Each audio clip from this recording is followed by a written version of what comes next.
తెలుగుదేశం వ్యవస్థాపక అధ్యక్షుడు ఎన్టీఆర్ ని తొలిసారి ఎమ్మెల్యేగా గెలిపించిన తిరుపతిలో ఈసారి టీడీపీ పోటీలో లేకుండా పోయింది.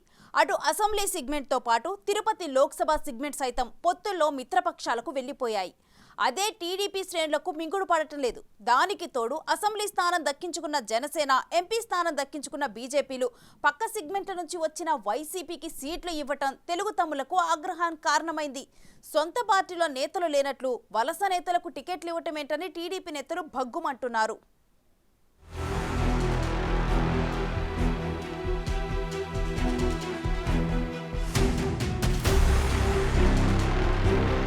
తిరుపతి అసెంబ్లీ సీటుని పొత్తులో భాగంగా టీడీపీ అధినేత చంద్రబాబు నాయుడు జనసేనకు కేటాయించారు.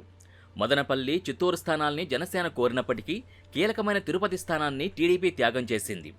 ఆ క్రమంలో మెగాస్టార్ చిరంజీవిని గెలిపించిన స్థానం కావడంతో పవన్ కళ్యాణ్ ఇక్కడి నుంచి పోటీ చేస్తారని అందరూ భావించారు. అయితే ఆయన ఈసారి గోదావరి జిల్లా నుంచి పోటీకి ఫిక్స్ అయ్యారు. దాంతో తిరుపతి జనసేన టికెట్ కోసం పోటీ మొదలైంది. స్థానిక నేతలు డాక్టర్ హరిప్రసాద్, కిరణ్ రాయల్ జనసేనానిని ప్రసన్నం చేసుకోవడానికి తెగ ప్రయత్నించారు. మరోవైపు టీడీపీ నుంచి ఉకా విజయ్ కుమార్, మాజీ ఎమ్మెల్యే సుగుణములు సైతం జనసేనలో చేరి టికెట్ దక్కించుకోవాలని చూశారు. అయితే జనసేనాని ఎవరో ఊహించని ట్విస్ట్ ఇచ్చారు.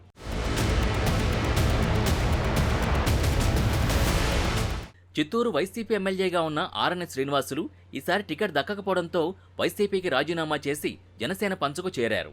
ఆయనకు జనసేన అధ్యక్షుడు తిరుపతి టికెట్ కేటాయించారు. అదే సమయంలో టీడీపీ, జనసేన లోకల్ లీడర్లు తాము నాన్ లోకల్కి సహకరించబోమని సమావేశం ఏర్పాటు చేసుకుని తీర్మానం చేశారు. దాంతోపాటు అరణే గోబ్యాక్ అనే ఫ్లెక్సీలు తిరుపతి నగరంలో వెలిశాయి. టికెట్ ఆశావహుల వర్గాలన్నీ కలిసి మీటింగ్ పెట్టుకున్నారు. అయితే కుటుంబం అన్నాక అభిప్రాయ భేదాలుంటాయని, అందరినీ కలుపుకుని పోవడానికి త్వరలోనే ఆత్మీయ సమావేశం ఏర్పాటు చేస్తానని ప్రకటించారు.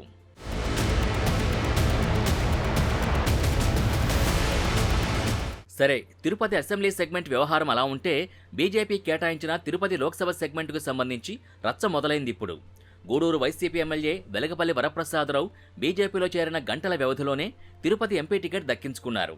ఆయన తమిళనాడు క్యాడర్కు చెందిన విశ్రాంత ఐఏఎస్ అధికారి. 2009లో ప్రజారాజ్యం తరపున తిరుపతి లోక్సభ స్థానానికి పోటీ చేసి ఓడిపోయారు. తర్వాత వైసీపీలో చేరి 2014లో తిరుపతి నుంచి ఎంపీగా గెలిచారు. 2019లో వరప్రసాద్ని తిరుపతి నుంచి తప్పించి గూడూరు అసెంబ్లీ స్థానానికి పంపింది వైసీపీ. అయిష్టంగానే అక్కడికి వెళ్లినా ఆయన గెలిచారు. అయితే ఈ ఎన్నికల్లో తనకు టికెట్ ఇచ్చే అవకాశాలు లేవని తెలిసిపోవడంతో జనసేన అధినేత పవన్ కళ్యాణ్ని కలిశారు. చివరికి అనూహ్యంగా బీజేపీలో చేరి టికెట్ దక్కించుకున్నారు ఆ 70 ఏళ్ల మాజీ ఐఏఎస్.